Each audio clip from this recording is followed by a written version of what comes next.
नाज़रीन आदाब, मैं हूं अफशा जबीन। आप देख रहे हैं महाराष्ट्र न्यूज़। सबसे पहले नज़र डालते हैं सुर्खियों पर।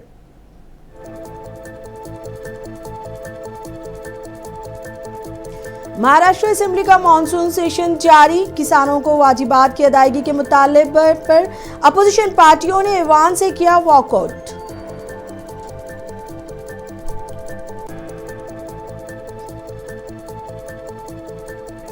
नायब वजीर आला एकनाथ शिंदे ने आइंदा इंतखाबात में महायुति की कामयाबी का किया दावा। कहा, हुकूमत ने किए हैं अवाम की फलाह व बहबूद के काम।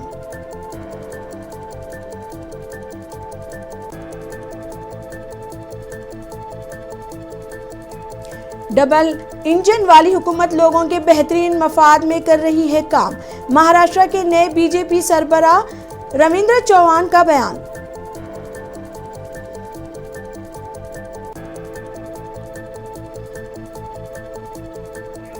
अबू आसिम आजमी ने आज असेंबली में मुख्तलिफ मौज़ूआत को उठाया।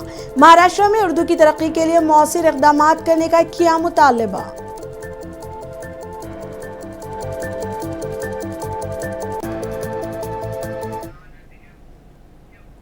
अब खबरें तफसील से। महाराष्ट्र असेंबली का मानसून सेशन जारी है। अपोजिशन पार्टियों के अरकान असेंबली ने आज ऐवान से वॉकआउट कर दिया। सोयाबीन की खरीदारी के लिए किसानों को वाजिबात की अदायगी करने का मुतालबा करते हुए अपोजिशन अरकान ने हंगामा किया और वॉकआउट किया।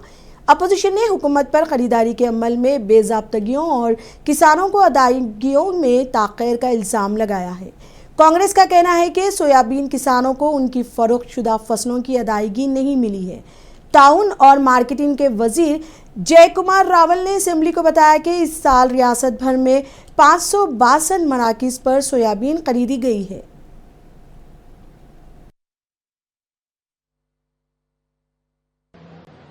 ये तो सरकार ने मान्य कर लिया है कि महाराष्ट्र में किसानों की आत्महत्या हो रही है। हम तो वही बताना चाहते हैं कि तुम्हारी जो किसानों को फंसाने वाली जो योजनाएं होती है हर बार, जो नरेंद्र मोदी भी हो बोलते हैं कि मैं दुगनी दाम करूंगा, तुम्हारे फसल को दाम दुगना मिलेगा, हम खर्चे कम करवाएंगे। तो अभी तो खर्चे बढ़ गए हैं। डीजल में खर्चा बढ़ा दिया, पेट्रोल में खर्चा बढ़ा दिया, बीज में बढ़ा दिया, फर्टिलाइजर में बढ़ा दिया, इंसेक्टिसाइड में बढ़ा दिया, सब में खर्चे बढ़ा दिए और किसान को दाम कम मिलता है। ये तो अब सच है और उसी से किसानों की आत्महत्या हो रही है। महाराष्ट्र की सरकार ने सत्ता में आने के लिए किसानों की कर्जा माफी की घोषणा की थी, लेकिन मुख्यमंत्री रोज घुमा रहे हैं, हम करेंगे। ये किसानों को बर्बाद करके ही शांत बैठेंगे, ऐसी परिस्थिति आज महाराष्ट्र में है। खरीफ हंगाम में लास्ट ईयर, अभी तो नया खरीफ हंगाम शुरू हो गया बारिश का, गए साल के भी पैसे अभी तक किसानों को दिए नहीं सरकार ने। तो स्वाभाविक है किसानों की आत्महत्या हो रही है और इसलिए आज हमने विधानसभा में स्थगन के माध्यम से हमने ये प्रस्ताव रखा और हमें आज ही इसमें चर्चा होना चाहिए। उसके लिए हमने माननीय अध्यक्ष को कहा, लेकिन अध्यक्ष भी सरकार के साइड में है, किसानों के साइड में नहीं है। ये भी आज आप सब लोगों ने देखा है। तो इसलिए हमने हमारा बहिर्गमन किया है। हम जनता की आवाज, किसानों की आवाज हमेशा उठाएंगे, सरकार को झुकाएंगे और न्याय दिला। कांग्रेस लेजिस्लेचर पार्टी के लीडर विजय वडेट्टीवार ने मुतालबा किया कि महाराष्ट्र में आसमानी बिजली गिरने से हलाक होने वाले किसानों के अहले खाना को मुआवजा मौजूदा 4 लाख रुपए से बढ़ाकर 10 लाख रुपए किया जाए। इसके जवाब में रियासती वजीर गिरीश महाजन ने असेंबली में कहा कि हुकूमत मुआवजा बढ़ाने की तजवीज़ पर गौर करेगी और वो इस मामले पर वजीर आला से बात करेंगे। रियासती असेंबली में वक्फा सवालात के दौरान इस मसले को उठाते हुए वडेट्टीवार ने कहा कि बिजली गिरने से अक्सर गरीब किसानों और खेतों में काम करने वाले मजदूरों की मौत वाक़ई हो जाती है, जिससे उनके खानदान तबाह हो जाते हैं और उनका कोई सहारा नहीं। इस मौके पर विजय वडेट्टीवार ने मीडिया के मुख्तलिफ सवालात के भी जवाब दिए। नहीं, अभी हमारी चर्चा के लिए कमेटी का गठन किया है हमने। उसमें पृथ्वीराज बाबा है और आपके मानिकराव ठाकरे जी है, प्रदेश अध्यक्ष खुद है, उसमें बाला साहब थोरात है और मैं भी हूँ। हम लोग वो नेताओं से चर्चा करेंगे, उनके साथ में समन्वय रखेंगे और बात करके ये निर्णय हम लोग लेंगे। नहीं, किसान के न्याय के लिए हम लोग लड़ेंगे। जब तक किसान की कर्जा मुक्ति नहीं हो तब तक हमने लड़ने का निर्णय लिया है। आप लोग यहाँ पे उद्योग इंडस्ट्रियलिस्ट का आज 28,000 कोई बोलते हैं, कोई 19 लाख करोड़ बोलते हैं, इतना 28 लाख करोड़ बोलते हैं, इतना बड़ा कर्जा माफ किया गिने चुने उद्योगियों का। तो किसानों का कर्जा माफ करने के लिए सरकार क्यों आगे पीछे कर रही? नहीं, अभी हमारी अपोजिशन इत्तेहाद महाविकास अखाड़ी ने आज मुसलसिल तीसरे दिन भी असेंबली के अहाते में एहतजाज किया। महाराष्ट्र हुकूमत पर बदउनवानी का इल्जाम लगाते हुए विधानसभा की सीढ़ियों पर अपोजिशन अरकान ने एहतजाज किया। एहतजाजी अरकान ने इल्जाम लगाया कि बीजेपी की ज़ेर क़यादत इंतज़ामिया ने थाने में एक बड़े सुरंग के मंसूबे के लिए एक निजी फर्म की हिमायत की और कहा कि ये 3,000 करोड़ रुपए के घोटाले से मुंसलिक है।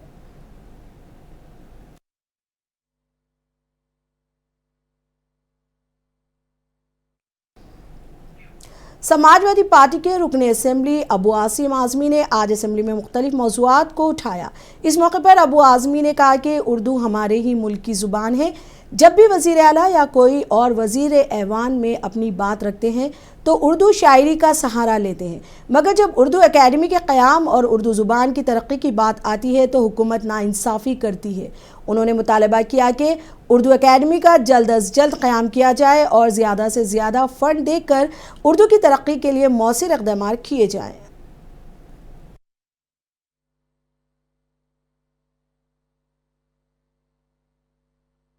अध्यक्ष महोदय, महाराष्ट्र राज्य में 16 अप्रैल 1975 को उर्दू एकेडमी बनाई गई थी। अध्यक्ष महोदय, उर्दू एकेडमी को पूरे 50 साल हो गए। उर्दू भाषा के विकास के लिए मराठी भाषा के साथ मेल जोल के उद्देश्य से इस एकेडमी की स्थापना हुई थी। उस वक्त इसका बजट 25 लाख था। अध्यक्ष महोदय, उस समय 21 मेंबर थे इसके और 25 स्टाफ थे। अध्यक्ष महोदय, 24 स्टाफ रिटायर हो गए। सिर्फ एक स्टाफ सुपरिटेंडेंट के पोस्ट पर काम कर रहा है। 24 स्टाफ चले गए, एक ही बचा है सर। इतनी बड़ी एकेडमी जिसे 24 स्टाफ थे, सिर्फ एक स्टाफ बचा हुआ है। अध्यक्ष महोदय, 50 साल इसको हो गए, अभी तक इसमें एक भी स्टाफ की नई नियुक्ति नहीं हुई है। हर साल उर्दू एकेडमी को 1 करोड़ रुपया का प्रोविजन किया जाता है, मगर पैसा मिलता नहीं। सिर्फ प्रोविजन किया जाता है, कागज के ऊपर चिल्लाया जाता है और उसको मिलता नहीं। पिछले 4 सालों से उर्दू एकेडमी बनाई नहीं गई, उसकी स्थापना हुई नहीं। 4 सालों से उर्दू एकेडमी की बिल्कुल अनदेखी की जा रही है। अध्यक्ष महोदय, गुजराती, हिंदी, मराठी ये सारी एकेडमी फर्म हो चुकी है। उर्दू एकेडमी के इस गोल्डन जुबली पर के साल में मैं मांग करता हूं कि उर्दू एकेडमी में जितनी भी जरूरत स्टाफ की है। महाराष्ट्र के नायब वज़ीर आला एकनाथ शिंदे ने महाराष्ट्र में आने वाले किसी भी इंतखाबात में महायुति की जीत पर भरोसा जाहिर किया और कहा कि अवाम ने तमाम अवामी फलाह व बहबूद के लिए पार्टी को ज़बरदस्त जीत दिलाई है। शिंदे ने मीडिया से बात करते हुए कहा कि पिछले 3 सालों में महायुति हुकूमत ने जो काम किए हैं, तरक्की की जो बुनियाद रखी है, जो अवामी फलाह व बहबूद के काम किए गए हैं, उसके लिए अवाम ने हमें ज़बरदस्त जीत दिलाई है।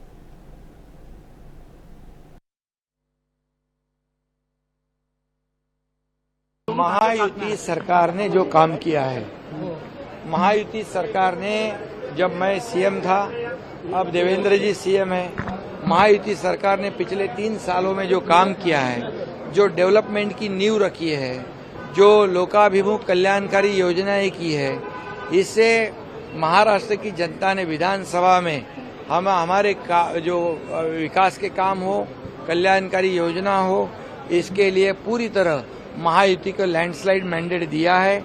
मैं इतना ही विश्वास के साथ कहूंगा कि महायुति ने जो महाराष्ट्र के लिए किया हुआ विकास, इसके आधार पर या आने वाली जो लोकल बॉडी इलेक्शन है, वो सभी इलेक्शन महायुति पूरी ताकत से जीतेगी। दोनों ठाकरे आने के बाद भी कोई फर्क नहीं अच्छा है पड़ेगा ना? महायुति के ऊपर बिल्कुल, किसको किसके साथ अलायंस करना है, किसको किसके साथ जाना है, गठबंधन करना है, उनका अधिकार है। महाराष्ट्र के नायब वज़ीर आला एकनाथ शिंदे ने उत्तराखंड में शदीद बारिशों और लैंडस्लाइडिंग की वजह से फंसे हुए मराठी सयाहों को मदद फराहम करने के लिए कदम बढ़ाया।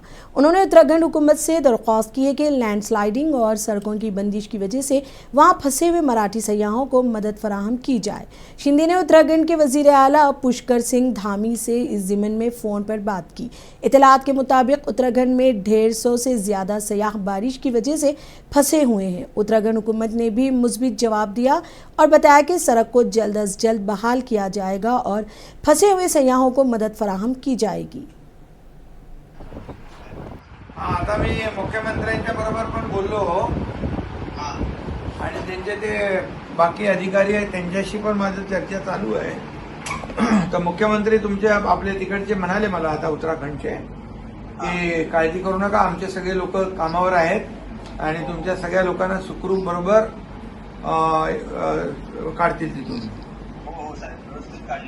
हो ना, हा माझं आत्ता म्हणजे त्यांच्याशी पण मगाशी बोलणं झालं, अधिकाऱ्यांची पण आपले चर्चा चालू आहे आणि त्यामुळे ते होईल, काळजी करू नका तुम्ही एकदम।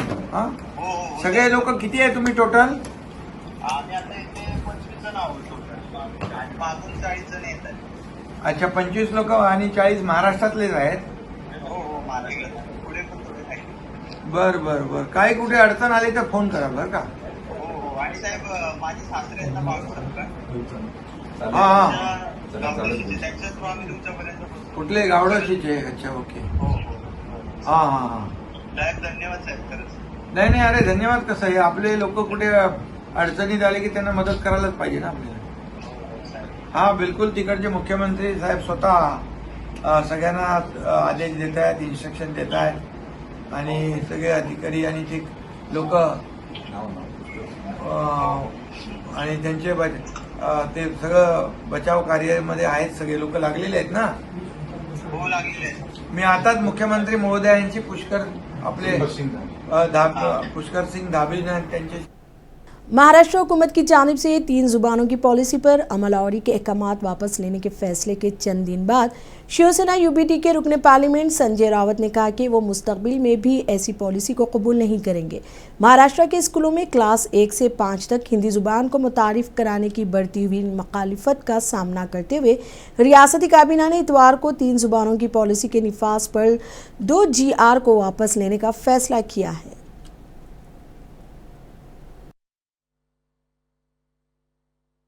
हा 5 तारखेचा जो मेळावा आहे त्याला आता फार कमी दिवस राहिले आहेत। आज बुधवार आहे आणि शनिवारी मेळावा आहे। दोन्ही बाजूनं पूर्ण तयारी सुरू आहे। आता या क्षणी आमचे सहकारी शिवसेनेचे नेते अनिल परब आणि मनसेचे नेते हे जिथे प्रत्यक्ष कार्यक्रम आहे डोम सभागृहामध्ये आता जाऊन ते पाहणी करतायत। त्यानंतर पुढल्या 2 दिवसामध्ये प्रत्यक्ष व्यासपीठावरची आणि गर्दी क्राऊड मॅनेजमेंट ज्याला म्हणतो त्या संदर्भातली तयारी केली जाईल। आमंत्रण तर आम्ही दिलंय लोकांना खुल्या पद्धतीनं, कोणाला घरी जाऊन आम्ही आमंत्रण देणार नाही, कोणी असतील। आणि काल शिवसेना पक्षप्रमुख उद्धव ठाकरे आणि मनसे प्रमुख राज ठाकरे या दोघांनी एकत्रित आवाहन केलेलं आहे की तुम्ही या जल्लोषात सामील व्हा मराठी माणसाला, कारण हिंदी सक्तीचा जो निर्णय मागे घेतला तो मराठी माणसाचा विजय, त्यांच्या एकजुटीचा विजय। मराठी माणसं एकत्र येणार या भीतीनं मागे घेतलेला तो निर्णय आहे। त्याच्यामुळे हा जल्लोष समस्त मराठी बांधवांनी करावा असं दोन्ही प्रमुख ठाकरे बंधूंचं एक भूमिका आहे आणि त्यानुसारच कालचं जे निवेदन किंवा निमंत्रण आहे ते समस्त महाराष्ट्रातल्या जनतेसाठी आहे आणि राजकीय पक्ष, जात, धर्म याचा विचार न करता त्या सोहळ्यात सगळ्यांनी उपस्थित राहावं। हा 5 तारखेचा जो मेळावा आहे त्याला आता फार कमी दिवस राहिले आहेत।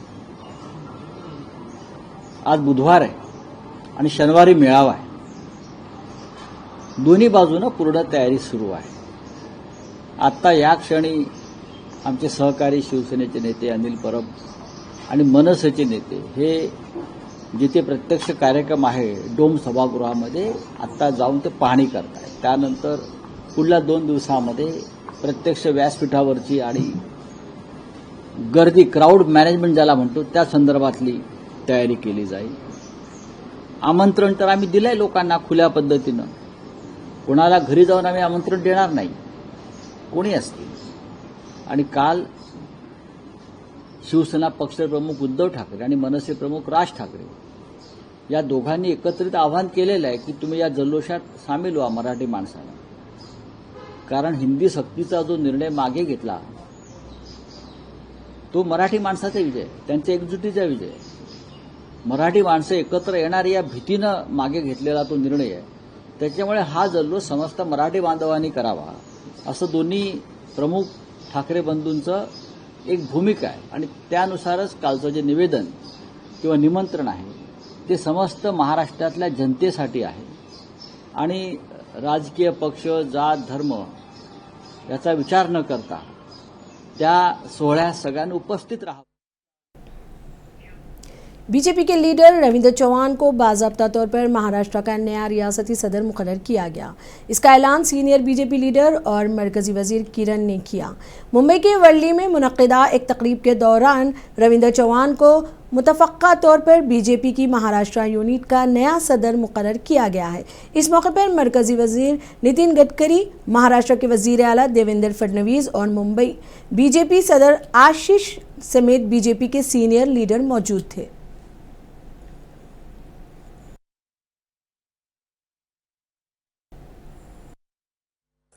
की भारतीय जनता पार्टी ही कार्यकर्त्यांची पार्टी आहे आणि ही कार्यकर्त्याची पार्टी असल्यामुळे सामान्य कार्यकर्ता ज्यांनी शून्यापासून सुरुवात केली तो या पार्टीचा अध्यक्ष होऊ शकतो.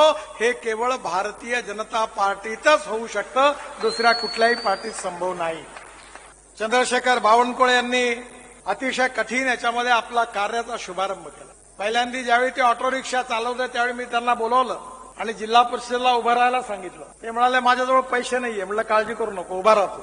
एक संघर्षशील गरीब परिवारातला, सामान्य परिवारातला कार्यकर्ता या पार्टीमध्ये आपल्या कार्याच्या भरोशावर किती मोठा होऊ शकतो याचं उत्तम उदाहरण चंद्रशेखर बावनकुळे आहे. यांना मानवंदना अर्पित करतो. आणि आज भारतीय जनता पक्षाच्या महाराष्ट्राच्या अध्यक्षांच्या पदारोहण समारोहामध्ये मंचावर उपस्थित असलेले भाजपचे माजी राष्ट्रीय अध्यक्ष, केंद्रीय मंत्री आणि आपल्या सर्वांचे लाडके नेते, महाराष्ट्र बीजेपी के नवमुंतखब सदर रविंद्र चौहान ने जोर देकर कहा कि पार्टी की डबल इंजन वाली हुकूमत अवाम के बेहतरीन मफाद में फैसले करने के लिए पुरअज़्म है. रविंद्र चौहान ने मीडिया से बात करते हुए कहा, बीजेपी की डबल इंजन वाली हुकूमत अवाम के बेहतरीन मफाद में फैसले ले रही है. पार्टी में अपने सफ़र की अक्कासी करते हुए उन्होंने मजीद कहा, बीजेपी कारकुनों की पार्टी है. आज पार्टी का एक आम कारकुन बीजेपी का महाराष्ट्र सदर मुंतखब हुआ है.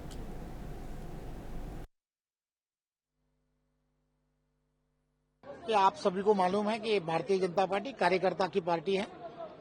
कार्यकर्ता की पार्टी होने की वजह से हमारे जैसा कार्यकर्ता आज प्रदेश अध्यक्ष हुआ है. भारतीय जनता पार्टी एक विकासात्मक दृष्टिकोण रखकर पूरे केंद्र और राज्य की सरकार काम कर रही है और हमें पूरा यकीन है कि आने वाले पूरे संगठन पर्व के अंदर हम हर उस व्यक्ति तक पहुंचने का पूरी प्रयास करेंगे और आदरणीय पंतप्रधान नरेंद्र मोदी जी के नेतृत्व की केंद्र की सरकार और महाराष्ट्र में आदरणीय हमारे नेता देवेंद्र जी फडणवीस इनके नेतृत्व की महायुति की सरकार जो निर्णय ले रही है, जनहित के निर्णय ले रही है, ये गांव बस्ती तक पहुंचाना ये हमारा संगठनात्मक काम होगा और उस तरफ हम. महाराष्ट्र के वजीर चंद्रशेखर बावनकुळे ने कहा कि रविंद्र चौहान की क़यादत में पार्टी रियासत में आने वाले तमाम इंतखाबात में कामयाबी हासिल करेगी. बावनकुळे ने कहा कि पार्टी की रियासती यूनिट वजीर आज़म नरेंद्र मोदी के विकसित भारत के नज़्बुल ऐन को पूरा करने के लिए पुरअज़्म है.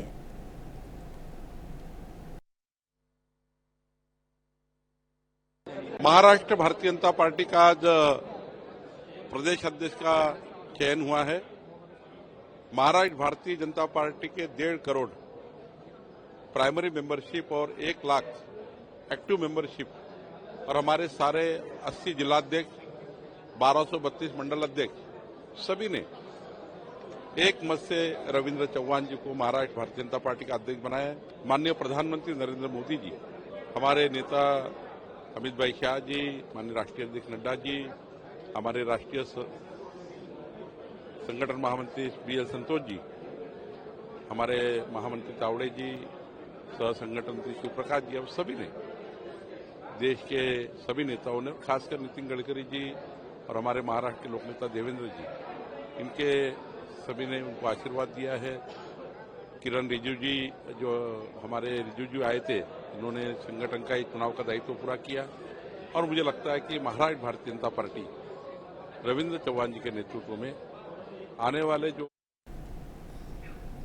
सुप्रीम कोर्ट ने शिवसेना यूबीटी और शिवसेना के दो अलग अलग ग्रुप्स के अंदर पार्टी के निशान पर तनाज़ा से मुतालिक एक अर्जी पर मुख्तसर समाअत की।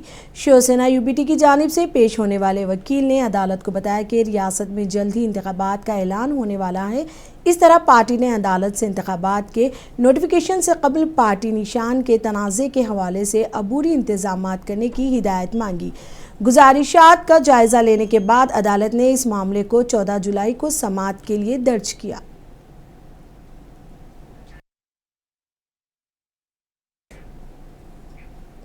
मरकजी वजीर राम उठावले ने प्राइवेट सेक्टर में जात पात की बुनियाद पर मुलाजिमतों को कोटा की हिमायत करते हुए कहा कि कई सरकारी इदारों की निजकारी की जारी है।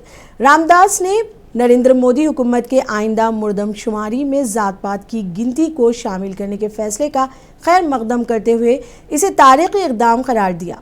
प्राइवेट सेक्टर में पसमानदा और पसमानदा तबकों के लिए रिजर्वेशन से मुतालिक एक सवाल पर वजीर ने कहा कि वो तवील अरसे से इस तरह के इक़दाम का मुतालबा कर रहे हैं।